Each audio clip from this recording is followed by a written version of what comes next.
You're all a bunch of amateurs who can only do makeshift repairs. You have this great ship, but you don't even have one shipwright?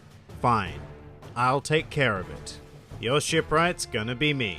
Hello and welcome to One Piece 101, the series that breaks down everyone and everything in the One Piece world. Today we are going to be delving into the life and times of the cyborg shipwright of the Straw Hat Pirates, Franky. Franky is an incredibly outgoing cybernetic man who first made his appearance in the series during the Water 7 arc, as an antagonist actually, but despite that he was an extraordinarily talented shipwright and harbors a dream of one day crafting and sailing aboard a ship capable of circumnavigating the globe. And before we go much further, I should say that Franky is not this wonderful cyborg's name, and he was originally called Cutty Flam. Furthermore, as with all of the Straw Hats, Franky has had a bit of a rough beginning in life. He was born in South Blue as the child of two pirates who at a very young age threw him overboard into the ocean. Luckily, he was rescued by a legendary shipwright named Tom, who is most famous for designing and constructing the Ora Jackson, a vessel that was used by the Pirate King Gol D. Roger. Franky then became an apprentice of Tom, along with another boy named Iceberg. Settling in on the island of Water 7 in the Grand Line, Franky learnt an incredible amount from Tom, although this knowledge was mainly used to build small-scale battleships known as the Battle Franky series. However, during Franky's childhood, his mentor Tom was put on trial for building the Ora Jackson. However, Tom was able to strike a deal with the world government that would allow him to be pardoned if he was able to construct a revolutionary sea train. Franky was highly involved in this effort, giving 14 years of his life to assemble the Puffing Tom and its tracks. Unfortunately, this story was destined to end in tragedy though, as Spandam, the then leader of CP5, framed Tom in an attempt to gain the blueprints for the ancient weapon Pluton, which were in Tom's possession. But the truly tragic portion of this plan was that Spandam commandeered the 35 Battle Frankies and used them to attack Water 7, making it appear as if Tom and his apprentices were responsible. Tom was then put on trial and sentenced to death, leading Franky to denounce his own creations for allowing this situation to have occurred in the first place. Tom then taught Franky one final, very important lesson, which is that a shipwright must always be proud of their creations, and proceeded to announce in public that he was exceptionally proud to have built the Ora Jackson. Tom was then escorted to his execution destination of Enies Lobby on the very sea train that he had designed and constructed. In a desperate attempt to stop the train, Franky stood on the tracks and planned on using his own body to stop the Puffing Tom, which was less than successful, leaving Franky on the verge of death.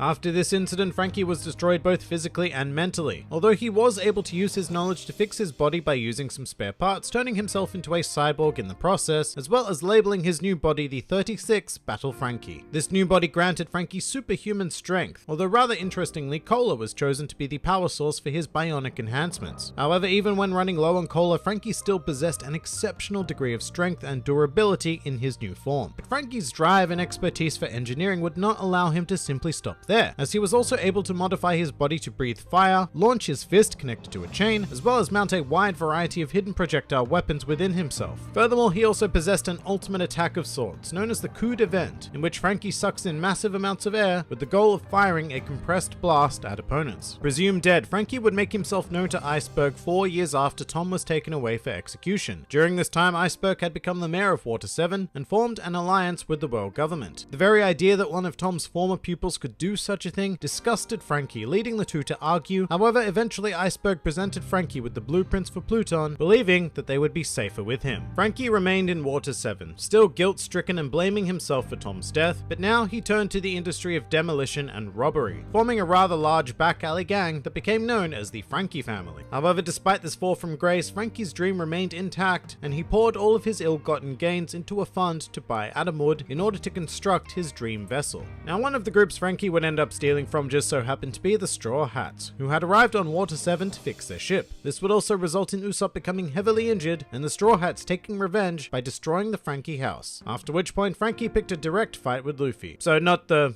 greatest of starts joining the crew, I must say. However, over the events of the Water 7 and Enies Lobby arcs, Franky would form an alliance with the Straw Hats in order to defeat CP9, who went on to capture both Straw Hat member Nico Robin, as well as Franky himself, in order to gain the plans for Pluton. But this essentially ended in Franky burning the plans right in front of them, and joining the Straw Hats in an incident that led to the complete destruction of the judicial island of Enies Lobby, the very island that Tom was taken to in order to be judged and executed. After this incident, Franky used the atom wood that he had had purchased with the Straw Hat's stolen money to build them a new vessel known as the Thousand Sunny. However, as a result of his actions on Enisobi, a bounty of 44 million berries had been issued on Franky's head, and the Franky family begged the Straw Hats to take him with them. And after a plot concocted by the two groups involving the theft of Franky's speedos, the cyborg eventually acquiesced and took on the role of shipwright for the Straw Hat Pirates, simultaneously finally forgiving himself for what had happened to Tom all those years ago.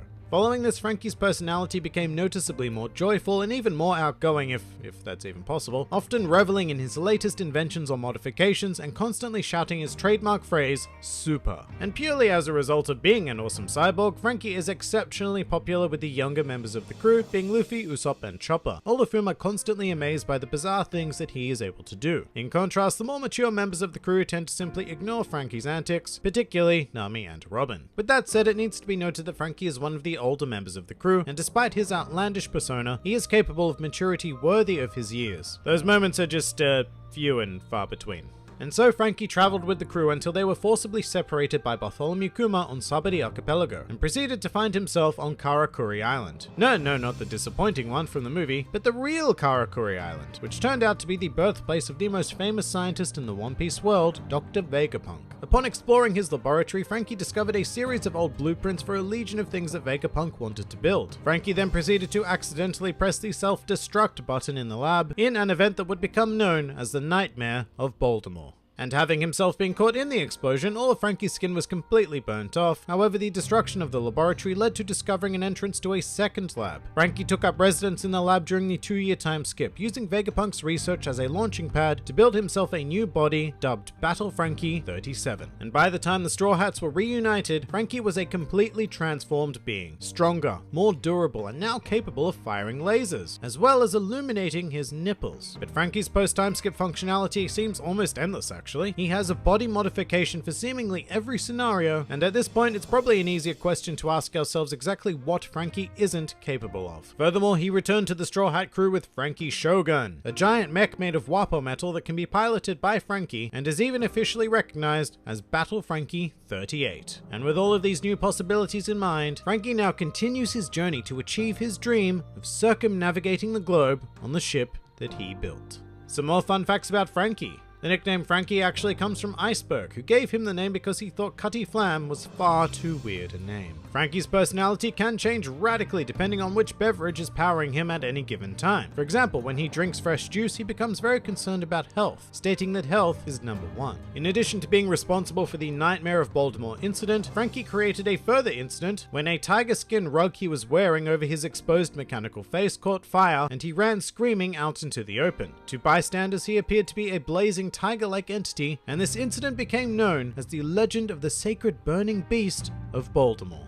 Franky's favorite foods are hamburgers, french fries, and basically anything that pairs nicely with cola. However, his least favorite food is marshmallows, because they are apparently too soft. Prior to arriving at Water 7, Luffy drew a terrible portrait of what he was looking for in a shipwright, although in retrospect it does kind of resemble Franky. And finally, a truly useless fact. When transforming, Franky generally uses the phrase hentai, which is a less commonly used version of the word henshin, although this frequently gets confused with the more generally accepted meaning of the word hentai being pervert or perverted. So to enemies witnessing Franky's transformations, it just sounds like Franky is yelling pervert.